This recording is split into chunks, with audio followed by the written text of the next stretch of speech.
Hi everyone, my name is Marcy. So I'm doing this video for my speech class assignment. I'll be talking about a podcast titled After the Flood. It was done after Hurricane Katrina that occurred in New Orleans in 2005. After listening to this podcast, my emotions were all over the place. I was feeling sad, angry, scared. After hearing what was going on at the convention center, it was crazy. And one of the hardest situation I will have find myself in will be at the convention center.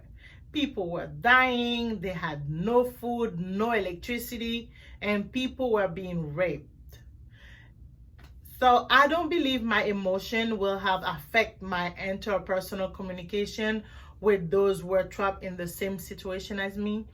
I will have tried to help as much as I could. As for the law enforcement, I wouldn't be interacting with them because they were there to help and decided not to. So yes, if I were the police officers who were there trying to barricading the bridge to prevent those people from getting help, I would have let them cross it because those people needed help. And it was because of a natural disaster. So as I'm doing this assignment, I was thinking about when I was in quarantine.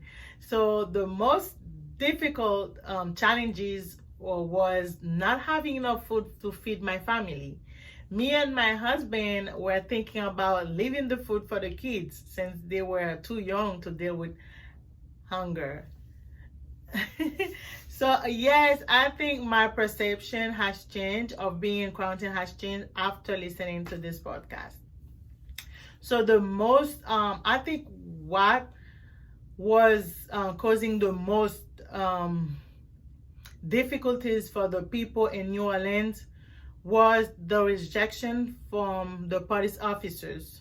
You know, the main problem was not Hurricane Katrina, but the discrimination from the police officers who were there to help but decided not to because they didn't want to turn West Bank into a dome. That was ridiculous. And I think this podcast has a lot to do with what is going on in our country. So Professor Yane, thank you so much. I hope you like my presentation and I hope I get a good grade. Thank you. Bye. See you on Monday.